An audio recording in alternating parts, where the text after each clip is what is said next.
zay no makasika an'iny faratsaivana kosa dia ny voalohan'ny volana oktobra 7/7/7 no nanamarika ny fijoron'ny repoblika etim-bahoakan'ny Chine. Entina manamarika izany ary dia nisy ny lanonana izay nitanterahana teny amin'ny ambasador'ny Chine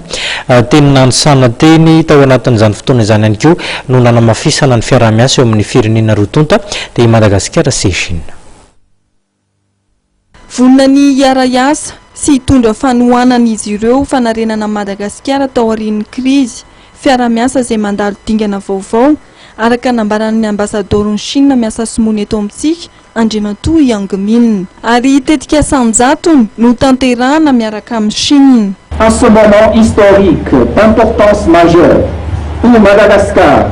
s'apprête à partir d'un nouveau point de départ avec 100 projets à mettre en exécution et 1000 choses à entreprendre. La Chine, pays ami de Madagascar, selon l'esprit de sincérité, de concrétisation, de proximité et de loyauté mis en relief par le président Xi Jinping et le cadre de coopération 461 proposé par le Premier ministre Li Keqiang, entend promouvoir la coopération entre nos deux pays dans tous les domaines. Aider Madagascar à améliorer sa capacité de se développer pour que les relations coopératives sino-malgaches atteignent encore de nouveaux paliers, que nos deux pays bénéficient d'une coopération mutuellement avantageuse et réalisent une prospérité partagée. Chine izay vao nanome fanohanana 300 tapitrisa yuans na 2.7 miliara ariary tao anatin'ny dian'ny Prime Ministre farany teo tany Chine. Nambaran'ny Prime Ministre Malagasy Kondo Roger fa misandrahaka amin'ny sehatra samihafa amin'ny fiara-miasa amin'ny firenena sinoa. Sehatra rehetra dia azo atao hoe mety fivoarana amin'ny miaraka amin'ny namantsika sinoa satria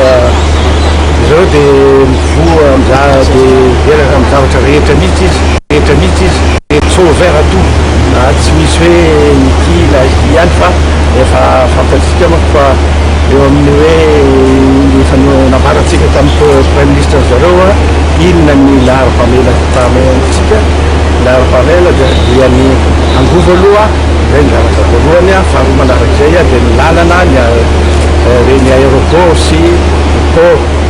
dia ao anatin'izany koa ny social fahasalamana ary hitanareo efa nanao izany zareo kalaka lehibe mihitsy any amin'ny lalany mahitsy reny zany no hoe atao hoe lahara-pamela dia koa ny agriculture sy ny momba ny fanjoroana na ny surveillance koa hoe surveillance ny territoire betsaka ny zavatra be nona avy mangalatra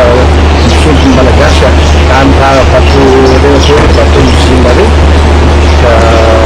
tsy azo misondry zavatra ratsika dia loatra ny fanarana malagasy be. Délégation mafonja avy amin'ny gouvernement no niatrika ny lanonam-pankalazana ny 520 taona nijoroan'ny Repoblika etim-bahoakan'ny Chine androany teny nanisana.